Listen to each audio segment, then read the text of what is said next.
Before our next speaker is introduced, let's set the stage. For the purpose of this presentation, imagine A, you are Canadian, B, you are 50 to 65 years of age or older. That's a toughie, yeah. 60, you have been working on your personal financial plan. This presentation consists of selected highlights from hundreds of 6-hour workshops. Let's meet distinguished Toastmaster, Freddi Dogterom.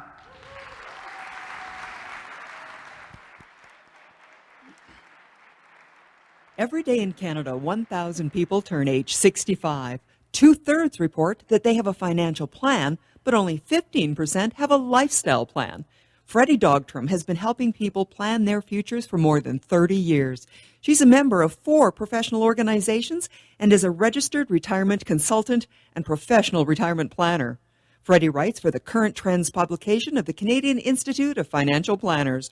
Her expertise has been featured in the Globe and Mail, Canada's national newspaper. And she is a guest on radio programs and a popular keynote speaker for meetings and conferences. She helps people on the cusp of retirement create exciting plans for their golden years.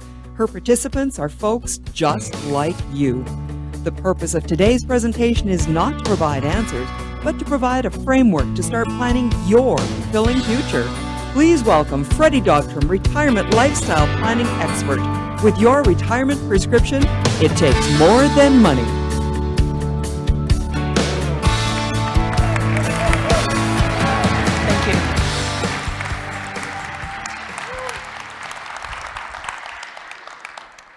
How many of you know somebody that is counting the days until their retirement? Hey, George, how much longer? Oh, I've only got 2 years, 11 months, and 14 days, but who's counting? But then the day arrives. It's the party. There's gifts, there's family, there's friends, there's cake. You are free, and off you go to the rest of your life. You go home, you sleep in. You tackle the honey-do list. You take a vacation. But then what? What are you going to do with the rest of your life? You've all seen the ads for retirement planning. The happy couple sitting on the perfect beach with the perfect sunset and the perfect life. Really? Could you spend the rest of your life doing nothing on a beach?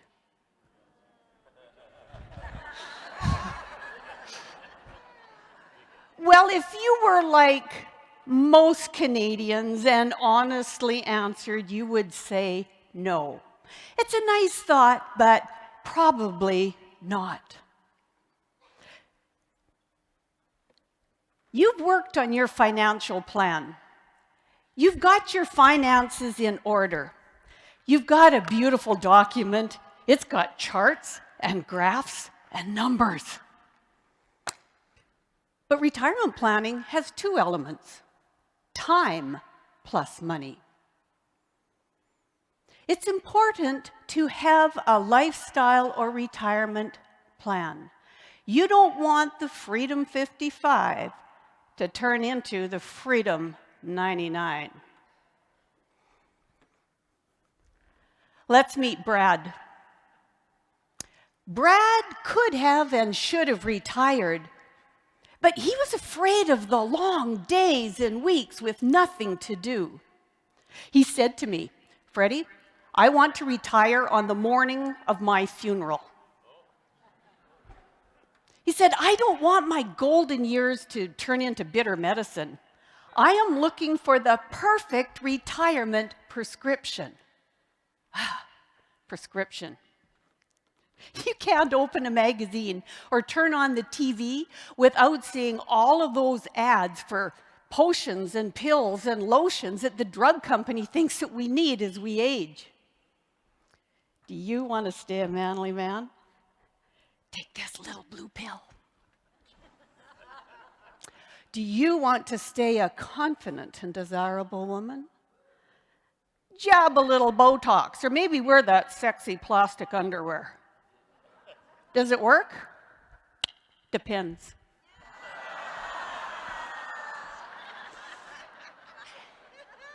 Based on Brad and the ads, I decided to come up with the perfect retirement prescription. I have for you the perfect pill. PIL stands for purpose, identity, legacy, and legend. 4 essential elements for planning your retirement lifestyle. What is purpose? We get up, we go to work, and we know what our purpose is because the boss tells us. It's defined in our job description. And with any luck, we'll work hard and get ahead in the organization, but we still know what our purpose is. Purpose is what gets us up in the morning. When you retire, do you want to just roll over, stuff your head under the pillow, groan, and dread the day? Or do you want to jump out of bed and go, "Good morning, world, and welcome to me"? That is your purpose. What are your retirement dreams? What is it that your heart is calling you to do? That is your retirement purpose. Well, what about your identity? We like to know who we are. It's interesting that on the television, there's all of these ads for Ancestry.com or 23andMe. People are really wanting to know what their genetic identity is. I was raised in a family as an adopted child that identified themselves with being English and Welsh. Cute, isn't it? When I was reunited with my birth family, I found out that my genetic identity was actually French and Scottish. Overnight, I went from leeks to haggis, and I went from paisley to plaid. Do you know your genetic identity? Is this something that's important to you? Identity goes further than our genes. We go to a party, and what's one of the very first questions we're asked when we're introduced? So, what do you do? How are you going to answer that question after you're retired? We'll be spending some time talking about identity. Our first L is legacy. Webster's dictionary defines legacy as that which is left behind. For planning purposes, legacy has 3 elements. Element 1, professional. Element 2, personal. And element 3, digital. Let's take a look at your professional legacy. What is the footprint that you're going to leave behind at your organization? How are they going to remember you? Could you be mentoring some young people and leaving all of your knowledge behind? Could you write down your procedures so that people can follow and understand what you developed? What is going to be your mark, your footprint, your history with your organization? Professional legacy. Well, what about our personal legacy? Many families have items that are passed down through the generations. In some families, it might be the Bible, where the marriages and the births and the deaths are recorded. For some families, it's jewelry or furniture. What is it that you have in your family that you should be passing down? I was listening to CBC radio on Valentine's Day, and I was shocked. They were interviewing these young ladies that said they no longer like diamonds. Really? In my day, diamonds were a girl's best friend. In fact, there was this one young lady who proudly said that she took her grandmother's diamond wedding ring set and sold it to buy golf clubs for her boyfriend. I do know from experience, though, that millennials really don't want our everyday stuff. That pile of National Geographics in the basement, they don't want them. Get rid of them. What about all those great clothes from the 80s? No. How about that matching Sunday china? No thanks, it's not dishwasher friendly. What about the jewelry? Well, maybe, but only if it has been professionally appraised and has some monetary value. So how do we handle our personal legacies? Well, some families have a memory box. One of my clients was telling me that in their family, they have a treasure box, and all of the items of significance from the family are kept in this box. And at Christmas, Thanksgiving, and other family gatherings, they pull out the box, open the lid, and look at each item. And they share the story and the history. But what if your things are too big for a box? Well, possibly what you could do is take a photograph or maybe have a picture painted of these items. You could then take and give everybody in the family a copy of the picture with the story attached. And then when the elderly relatives go into their care facility, they could take the picture or the photos or the album, and they could remember and reminisce and still have a piece of that family legacy. What can you do in your family? Let's talk about your digital legacy. Many of us have online bank accounts, maybe e-trading accounts, and certainly social media.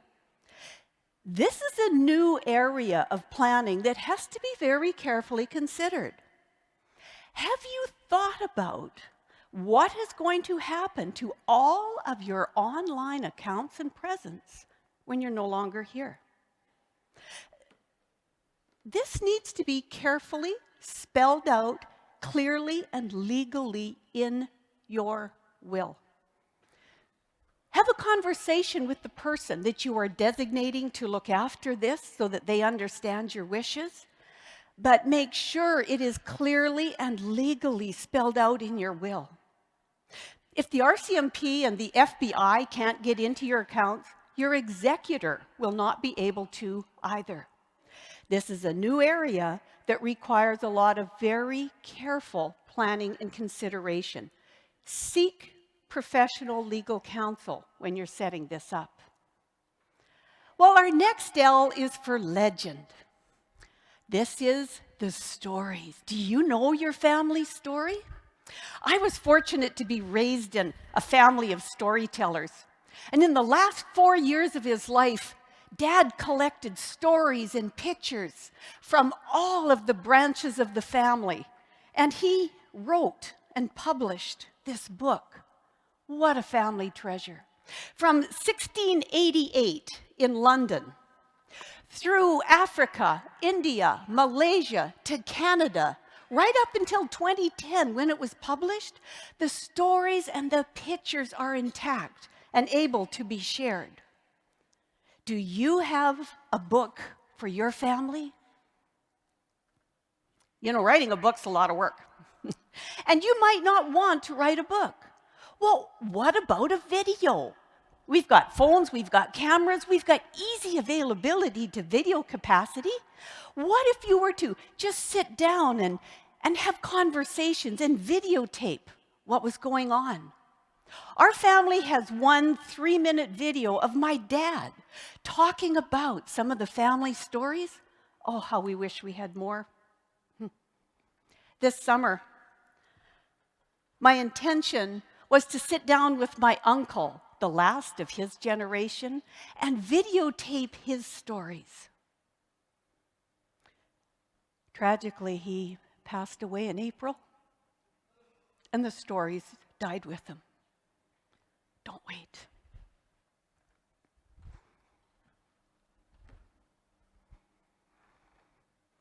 What I'm going to do is I'm going to share now the model and how it works for some real people. Remember Brad? Brad was your typical hard-driving, type A alpha male, self-made man. He came to Canada as a penniless immigrant right after the Second World War. Through hard work and some good fortune, he was able to build a series of very, very successful businesses. He had no intention of retiring. He loved what he did. One day, his world changed. His wife was diagnosed with breast cancer. Now, Brad had mentored his managers and adult children, and so was easily able to turn the daily running of the businesses over to them. And his focus became exclusively supporting his wife and being with her through her treatments. Real shirt. When she recovered, they got involved with dragon boat racing. They found a team of other breast cancer survivors, and Brad became the coach and the trainer of the team. They had a lot of fun. They traveled all over with their boat, competing and just enjoying being alive. Sadly, the cancer came back, and his wife passed away.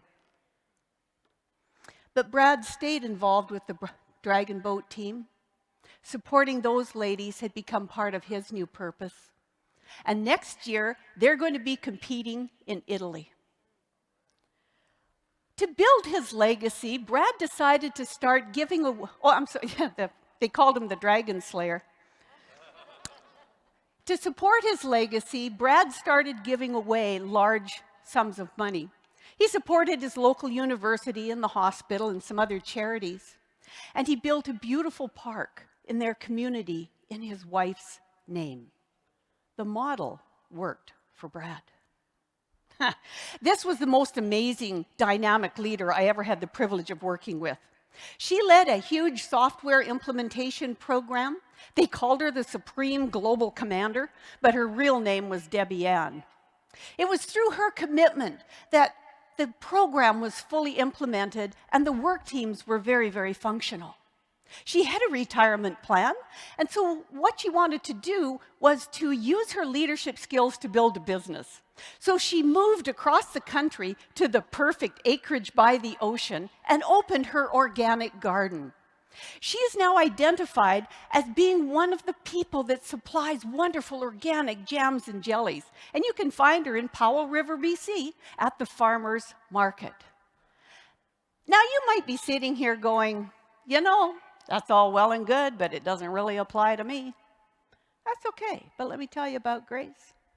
Grace was a participant in one of my workshops.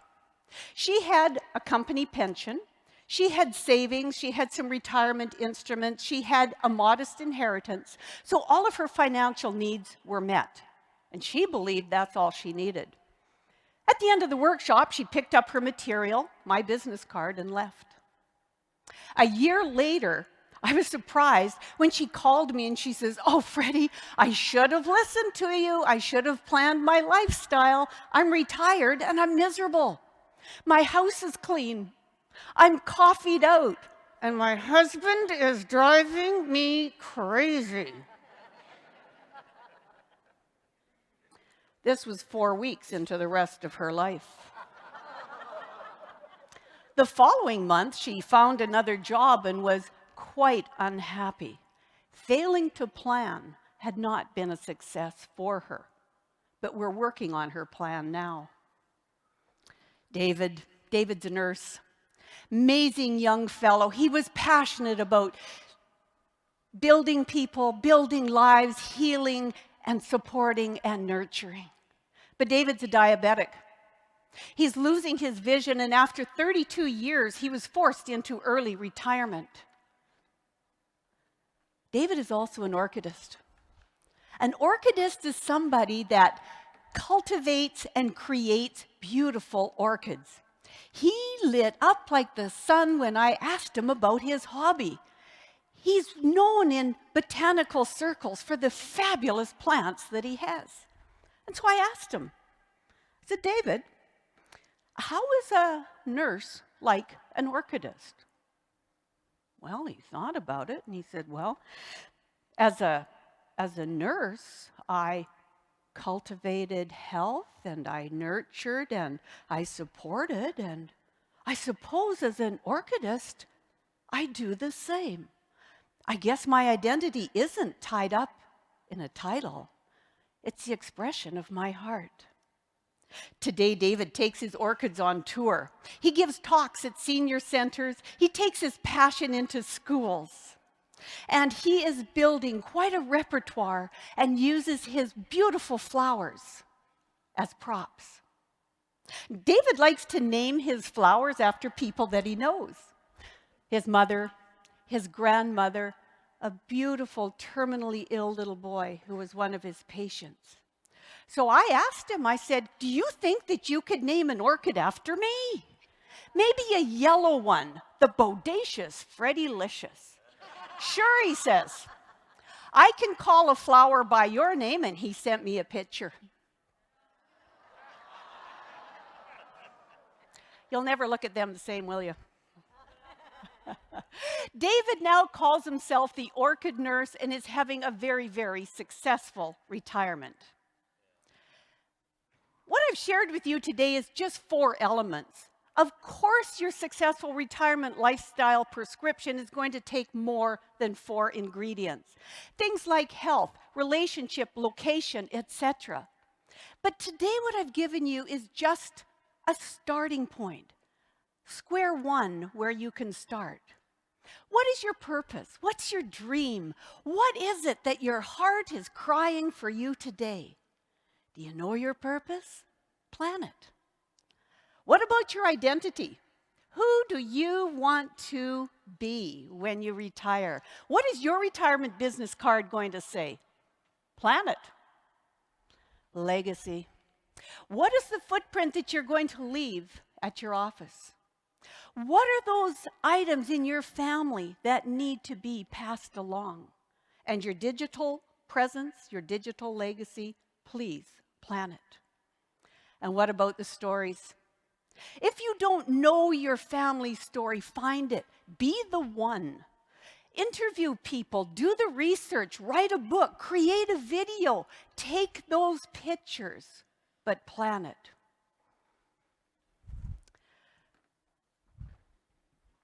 Retirement success takes more than money. You don't want to be like my grandpa Bill. He retired, sold his business, had plenty of money, but no plan for his life. He went home, sat in the corner, looked out the window, and complained about the neighbors until the day he died. My dad was involved with the community and wrote a book. Bill did not have a successful retirement. My dad did. Your retirement plan is absolutely important. And certainly, you need to work on it. If you have the retirement plan, and if you have a pill to go with it, you can build a very, very successful retirement. Your retirement prescription definitely takes more than money.